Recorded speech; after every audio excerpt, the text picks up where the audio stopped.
அது நாளைக்கான ப்ரிடிக்ஷன் பார்த்துடலாம். அம்முக்காக விஜய், காவேரி 2 பேருமே சீக்கிரமாக ஒன்று சேர மூமெண்ட்டை பார்க்குறக்கு ஆசையாக வெயிட் பண்ணிகிட்ருக்க வீக்கா ஃபேன்ஸ் கண்டிப்பாக நம்ம வீடியோக்கு லைக் பண்ணிக்கோங்க.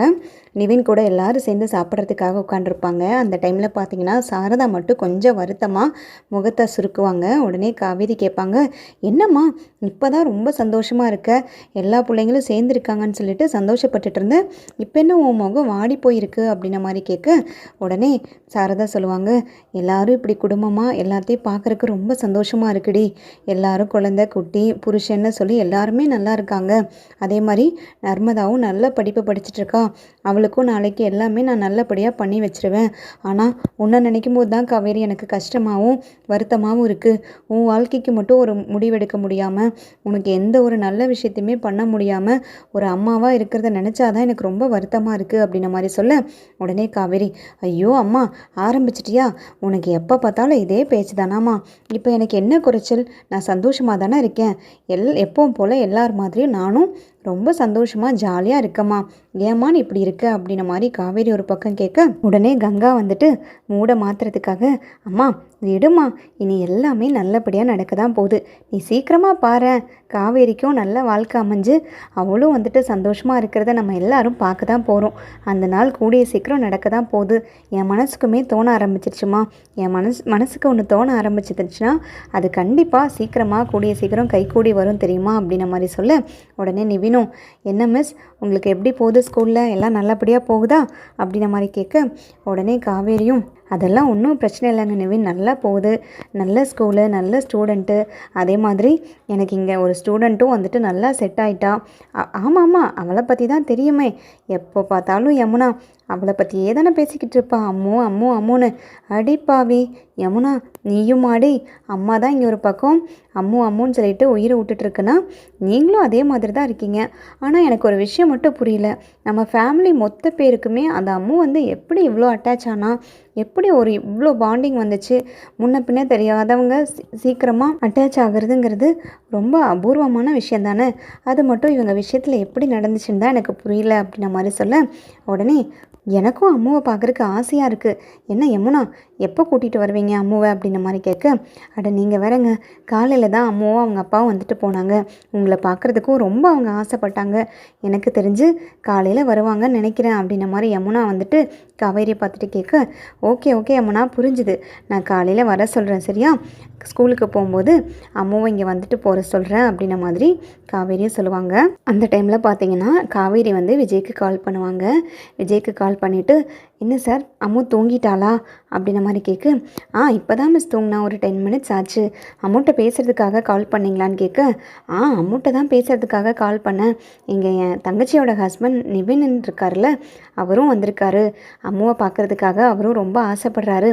நீங்கள் காலையில் அம்முவை ஸ்கூலுக்கு கூட்டிகிட்டு போகும்போது இங்கே கொண்டு வர முடியுமா, கொண்டு வந்து காமிச்சிட்டு அப்படியே ஸ்கூலுக்கு போயிடலாமான்னு கேட்க, இதில் என்ன மிஸ் இருக்குது, இதுக்கே நீங்கள் இவ்வளோ தயங்குறீங்க, நீங்கள் சொன்னாலும் சொல்லலைனாலும் நான் நிவினை பார்க்க வரலான்ட்டு தான் இருக்கேன் அப்படின்ன மாதிரி சொல்ல, என்னது நிவினை பார்க்க வரீங்களா, உங்களுக்கு என்ன முன்னாடியே நிவினை தெரியுமா அப்படின்ன மாதிரி கேட்க, அச்சச்சோ நம்ம வேறு ஆர்வக்கோளாறில் உளறிட்டோமே அப்படின்னு விஜய் யோசிச்சுட்டு, இல்லை மிஸ், அத்தை தான் அம்மா தான் சொல்லிட்டு இருந்தாங்கல்ல மாப்பிள்ளை வராங்கன்னு, ஸோ அதிலருந்தே வந்துட்டு அவரை பார்க்குறதுக்கு நானுமே ரெடி ஆகிட்டேன்.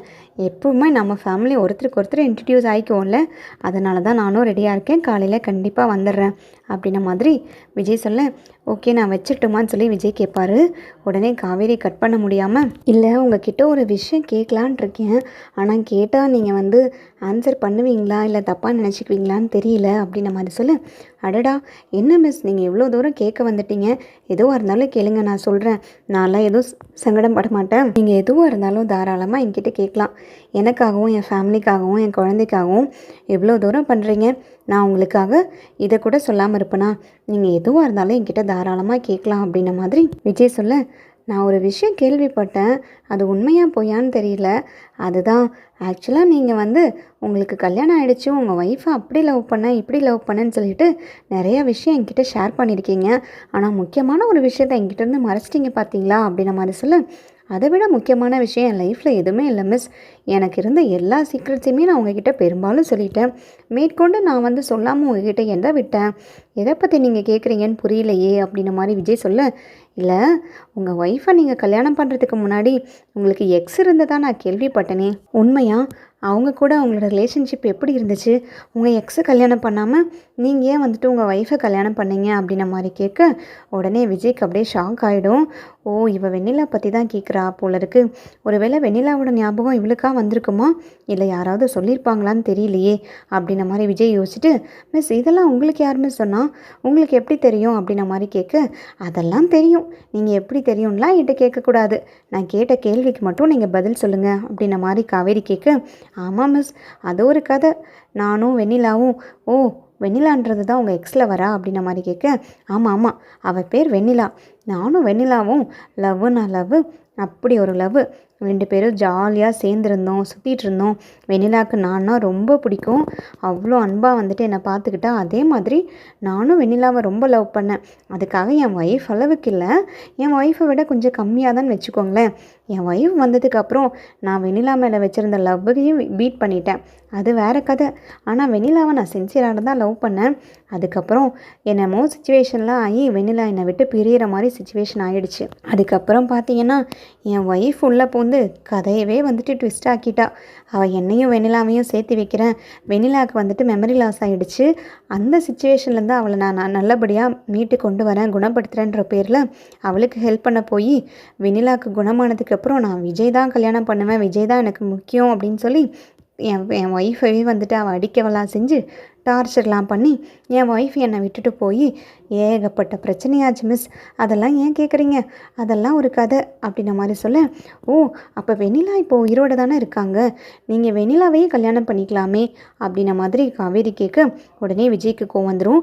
என்ன மிஸ், நீங்கள் எப்போ பார்த்தாலும் சுற்றி சுற்றி வந்து கல்யாணம் பண்ணுறதுலே இருக்கீங்க, எனக்கு தான் ஐடியா இல்லை, மற்ற பொண்ணுங்களோடலாம் செட் ஆகாதுன்னு நான் உங்ககிட்ட தெளிவாக சொல்லிட்டேன், திரும்ப திரும்ப ஏன் நீங்கள் அதை பற்றியே கேட்டுக்கிட்டு இருக்கீங்க அப்படின்ன மாதிரி விஜய் கோவப்பட, சார் சாரி கூலாக இருங்க, கோவப்படாதீங்க, நான் அப்படி கேட்கல, உங்கள் ஒய்ஃப்க்கு முன்னாடி நீங்கள் வெண்ணிலா தானே லவ் பண்ணீங்க, அவங்க மேலேயும் இவ்வளோ அன்பாக இருந்திருக்கீங்க, வெண்ணிலாவும் சும்மா சொல்லக்கூடாது, உங்களை அவங்களும் உருகி உருகி லவ் பண்ணியிருக்காங்க, ஒரு வேளை உங்கள் 2 பேர்த்துக்கும் செட் ஆகும் இல்லையா, திரும்பி அவங்க உங்கள் லைஃப்பில் வந்தால் நல்லா தானே இருக்கும், வேறு ஒரு புது பொண்ணை பார்த்து தேடி கண்டுபிடிச்சி லவ் பண்ணி செட் ஆகிறதுக்கு ஏற்கனவே உங்களுக்குள்ள அண்டர்ஸ்டாண்டிங் இருக்குல்ல, அவங்களோட செட் ஆகுமான்னு தான் கேட்டேன், அதுக்காக நீங்கள் ஏன் சார் இவ்வளோ டென்ஷன் ஆகுறீங்க அப்படின்ன மாதிரி காவேரி சொல்ல, உடனே இனிமேல் தயவு செய்து நீங்கள் எந்த கேள்வி கேட்குறதுனாலும் கேட்கலாம், அதுக்கு நான் எப்போ வேணுனாலும் பதில் சொல்கிறேன், ஆனால் கல்யாணத்தை பற்றி மட்டும் தயவு செய்து பேசாதீங்க, ஏற்கனவே நீங்கள் பண்ண கன்ஃபியூஷன்ஸில் நான் ரொம்ப நாள் இதே ஸ்ட்ரெஸ்ஸில் இருந்தேன், அந்த பொண்ணுலேருந்து இப்போ தான் எல்லாத்தையும் மறந்து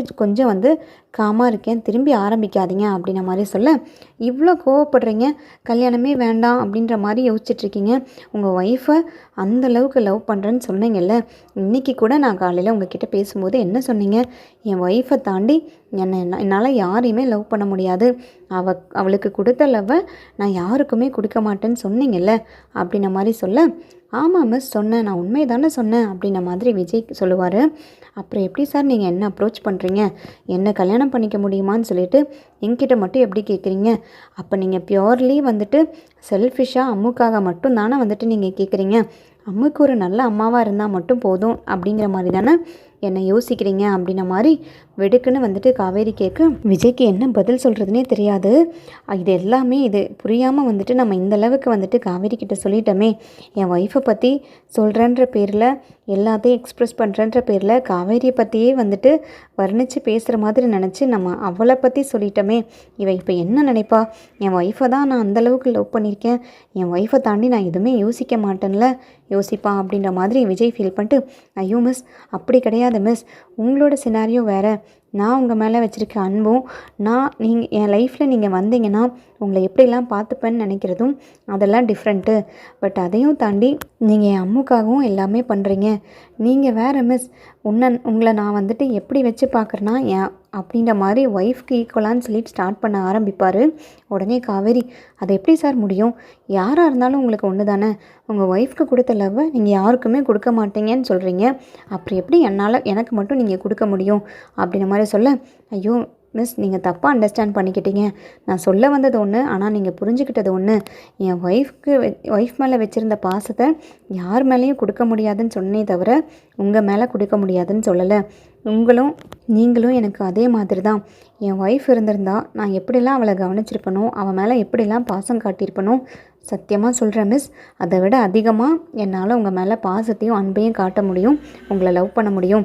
இதுக்கு மேலே டைரெக்டாக வந்துட்டு என்னால் சொல்ல முடியாது. இப்போ நான் டைரெக்டாக கூட ப்ரப்போஸ் பண்ணிட்டேன். நான் எவ்வளோ டைம் எடுத்துக்கணும்னு நீங்களே சொல்லுங்கள். நான் அந்தளவுக்கு டைம் எடுத்து வெயிட் பண்ணுறேன். ஆனால் சீக்கிரமாக நல்ல முடிவாக சொல்லுங்கள் அப்படின்ன மாதிரி விஜய் வந்து காவேரி கிட்ட டைரெக்டாகவே ப்ரப்போஸ் பண்ண எனக்கு ரொம்ப கன்ஃபியூஷனாக இருக்குது சார். ஒரு சில டைம் பார்த்தா உங்களை ரொம்ப நல்லவராக யோசிக்கிறேன். நீங்கள் அம்மாவை பார்த்துக்கிறதெல்லாம் வச்சு பார்க்கும்போது எனக்கே வந்து உங்கள் மேலே ஒரு நல்ல மரியாதை வருது.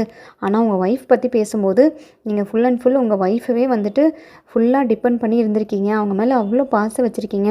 அவங்க பிளேஸை என்னால் வந்து ரீப்ளேஸ் பண்ண முடியுமான்னு யோசிக்கும் போது தான் உங்களை விட்டு நான் ஒரு ஸ்டெப்பு தள்ளி போகிறதா இருக்குது. அந்த ஒரு விஷயத்துக்காக மட்டும்தான் நான் திரும்ப திரும்ப யோசிக்கிறேன் அப்படின்ன மாதிரி காவேரி சொல்ல, ஐயோ நீங்கள் கொஞ்சம் நல்லா யோசிச்சு பாருங்கள் மிஸ்.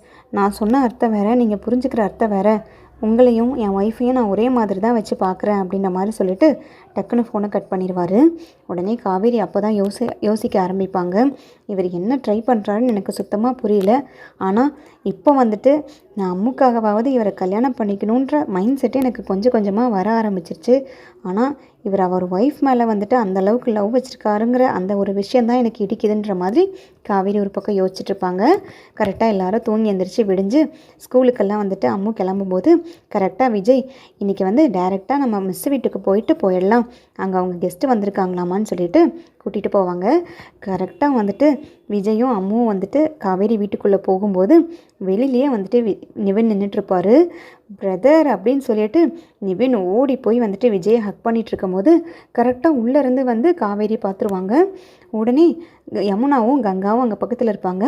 அக்கா இங்கே ஓடி வந்து பாருங்களேன், நிவினும் விஜயும் முன்னாடி இருந்தே பழக்கம் மாதிரி, முன்னாடி இருந்தே ஃப்ரெண்ட்ஸ் மாதிரி 2 பேரும் அவ்வளோ பார்த்து ஓடி போய் ஹக் பண்ணிக்கிறாங்க. ரொம்ப நேரமாக வெளியிலே நின்று பேசிக்கிட்டு இருக்காங்க.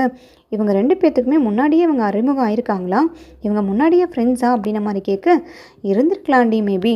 ஏன்னா நிவினும் கொடைக்கானலில் தான் இருந்திருக்காரு, விஜயும் கொடைக்கானலில் இருந்திருக்காரு.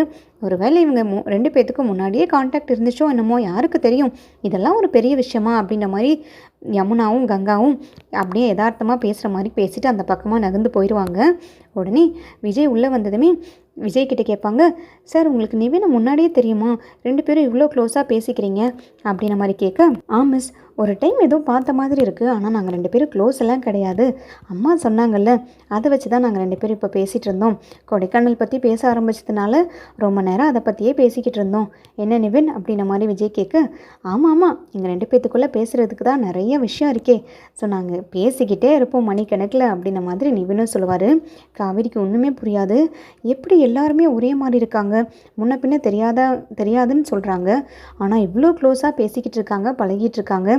எனக்கும் ஒரு பாண்டிங் இருக்குது, இதோட அர்த்தம் தான் எனக்கு இன்ன வரைக்கும் புரிய மாட்டேங்குது அப்படின்ன மாதிரி காவேரி யோசிக்க, கரெக்டாக அம்மு வந்து காவேரி கிட்ட போய் கேட்பாங்க, மிஸ் நான் இவரை எப்படி கூப்பிடணும், இந்த அங்கிளை எப்படி கூப்பிடணும்னு சொல்கிறீங்களா அப்படின்ன மாதிரி அம்மு வந்து காவேரி கிட்ட கேட்க, உடனே யமுனா டக்குன்னு ஓடி வந்து, யாழினி வந்து சித்தப்பான்னு கூப்பிடுவா, நீயும் சித்தப்பானே கூப்பிடாமோ, எல்லாத்தையும் யாழினி வைக்கிற முறை வச்சு தானே கூப்பிட்டுட்ருக்க, ஸோ இவரையும் வந்து நீ சித்தப்பானே கூப்பிடு அப்படின்ன மாதிரி சொல்ல, நிவினும் ஆமாண்டா குட்டி நீ என்னை சித்தப்பானே கூப்பிடுன்னு சொல்லிட்டு நிவினும் அம்முவை தூக்கி கொஞ்சுவார். உடனே விஜய் வந்து நிவின் கிட்ட சொல்லுவார், எவ்வளோ நாள் ஆச்சு, எவ்வளோ வருஷம் ஆச்சு நிவின் உங்களை பார்த்து, உங்ககிட்ட ஷேர் பண்ணுறதுக்கு நிறைய விஷயம் இருக்குது நிவின், சொல்லணுன்னா மணி கணக்கில் நாள் கணக்கில் சொல்லிக்கிட்டே போகலாம். உங்களை பார்த்ததும் உங்களை பேசினதுமே எனக்கு ரொம்ப சந்தோஷமாக ரிலாக்ஸிங்காக இருக்குது. குமரன் பிரதரையும் கூட்டிகிட்டு வந்திருக்கலாம்ல அப்படின்ன மாதிரி சொல்ல, சீக்கிரமாக உங்களை பார்க்குறக்கு அவரும் வரேன்னு சொல்லியிருக்காரு பிரதர், கண்டிப்பாக நம்ம 3 பேரும் சேர்ந்து மீட்டப் சீக்கிரமாக பண்ணலாம். அவர் வந்துட்டு ப்ராபப்ளி நாளைக்கு இல்லை நாளைக்கு கூட வரக்கு வாய்ப்பு இருக்குது. அவர் ஒரு ப்ராஜெக்ட் எடுத்திருக்காராமா, அதை மட்டும் முடிச்சிட்டாருன்னா 2 டேஸில் வரேன்னு சொல்லியிருக்காரு. இப்போ தலைவர் பெரிய ப்ராஜெக்ட் எடுத்து பெரிய ஆர்டர் எடுத்து தான் பண்ணிக்கிட்டு இருக்காரு, பெரிய ஆளாகிட்டாரு போங்க அப்படின்ன மாதிரி விஜயும் நிவினும் கிண்டல் பண்ணிகிட்ருப்பாங்க. அந்த டைமில் பார்த்தீங்கன்னா காவேரி வந்துட்டு பெட்ரூமில் மெதுவாக போய் அவர் டைரியை பார்த்து கொஞ்சமாவது படிச்சிடலாம், ரொம்ப க்யூரியாசிட்டியாக இருக்குது, நானும் இவங்கெல்லாம் போனதுக்கப்புறம் மெதுவாக உட்காந்து படிக்கலான்னு சொல்லிட்டு பொறுமையாக வெயிட் பண்ணிகிட்டு இருந்தா இந்த கூட்டம் இப்போதைக்கு இங்கேருந்து கலையாது போல இருக்குது. எனக்கும் அவர் டைரியை வந்து பார்த்தே படித்தே ஆகணும்னு சொல்லிட்டு ரொம்ப ஆர்வமாக இருக்குன்னு சொல்லிட்டு மெதுவாக யாருக்கும் தெரியாமல் டைரியை ஓப்பன் பண்ணிகிட்ருப்பாங்க. அந்த டைமில் பார்த்தீங்கன்னா கங்கா கரெக்டாக வந்துடுவாங்க. ஏய் காவேரி, இங்கே என்னென்ன நீ என்னடி பண்ணிகிட்ருக்க? எல்லாருமே ஹாலில் ஜாலியாக பேசிக்கிட்டு இருக்காங்க. நீ என்ன இந்த ரூமில் தனியாக நின்று நோட் ஏதோ பார்த்துட்ருக்க? ஸ்கூல் கிளாஸ் எடுக்கிறதுக்கு ஏதாவது ப்ரிப்பேர் பண்ணுறியா அப்படின்ன மாதிரி கேட்க உடனே காவேரி மேலேயும் கீழே முழிக்க ஆரம்பிச்சிருவாங்க. கையில் டைரி இருக்கிறத கங்காவும் நோட் பண்ணிடுவாங்க. இதனடி டைரி மாதிரி இருக்குது, யாரோட டைரி கூட பார்க்கலாம் அப்படின்ன மாதிரி கங்கா டக்குன்னு காவேரி கையிலேருந்து அந்த டைரியை வாங்க விஜய்னு போட்டிருப்பாங்க. என்னடி விஜயோட டைரியை நீ கையில் வச்சுருக்க, எப்படி இது உனக்கு கிடைச்சிது அப்படின்ன மாதிரி கேட்க, இல்லைக்கா விஜய் வீட்டிலேருந்து தான் எடுத்துகிட்டு வந்தேன், படிக்கிறதுக்கு ரொம்ப ஆர்வமாக இருந்துச்சுன்னு எடுத்துகிட்டு வந்தேன் அப்படின்ன மாதிரி சொல்ல கதையே கெட்டுச்சு போ. விஜய் எல்லா விஷயமும் கண்டிப்பாக டைரியில் எழுதி வச்சுருப்பாரு. காவேரி விஜய் பற்றின விஷயத்தையும் எழுதி வச்சுருப்பாரு. இதை மட்டும் இவ பார்த்தா கண்டிப்பாக இவங்க நிச்சயமாக சேர்றதே டவுட் ஆயிரும்னு சொல்லிட்டு, இங்கே பாரு காவேரி, இதெல்லாம் ரொம்ப தப்பான விஷயம், அடுத்தவங்க டைரியெல்லாம் படிக்கக்கூடாது. ஒரு மிஸ்ஸாக இருந்துட்டு நீயே இந்த வேலையை பார்க்குற, இதெல்லாம் தப்புடி.